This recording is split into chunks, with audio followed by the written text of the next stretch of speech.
পিএসির, ঠিক আছে, পিএসির একটা পিৎজা পাফ ইউজ করব।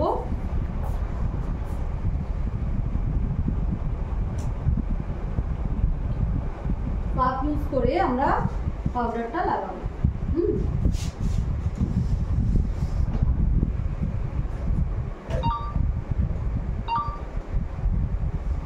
ঠিক আছে, যেখানে যেখানে ক্রিজ পড়ে। আর পাউডার দেখো কত মিনিমাম লাগাচ্ছি আমি, পাউডার আমি কত মিনিমাম লাগাচ্ছি, চোখটা খোলো।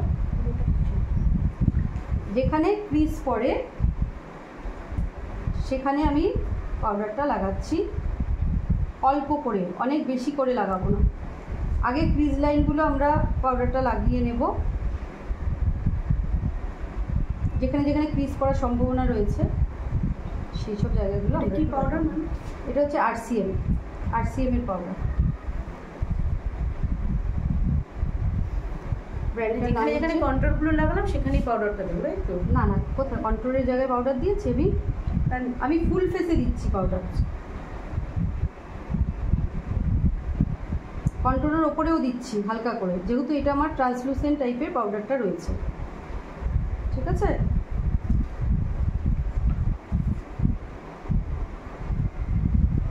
পাউডারটা দিয়ে কি করছি আমি মেকআপটাকে সেট করছি। ঠিক আছে,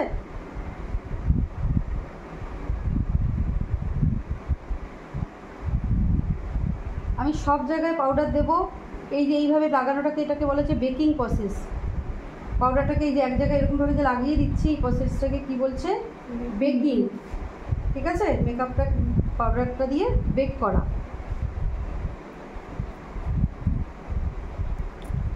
এবার আমি কি করব, এরপর আমি পাউডারটাকে আস্তে আস্তে ঝেড়ে ফেলবো।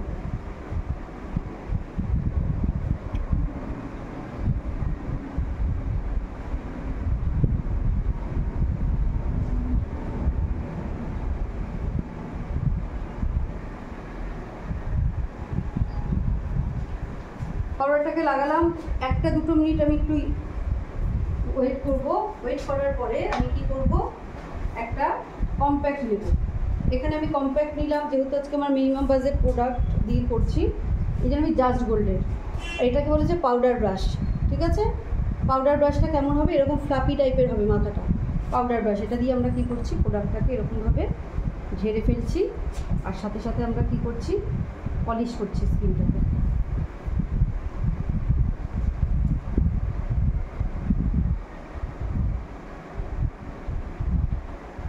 বোঝা গেল?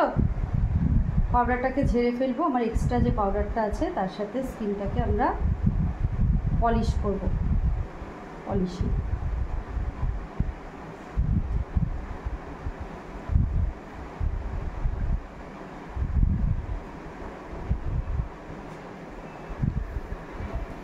মেকআপ এখনো দেখো টোন অন টোন।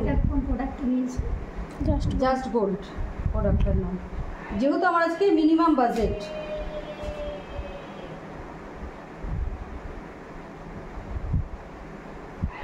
পলিশিং করানোর সময় কী করবো, আমি ব্রাশটাকে জাস্ট আমি এরকম রাউন্ড মোশন করব। পাউডারের পরে কম্প্যাক্ট দিতে হবে। হ্যাঁ, কম্প্যাক্ট দিয়ে পাউডারটাকে কি করছি, আমি এক্সেস পাউডারটাকে ঝেড়ে ফেলছি। তার সাথে সাথে বলো, আমরা পলিশ করে দিলাম ফেসটাকে। ঠিক আছে, আচ্ছা।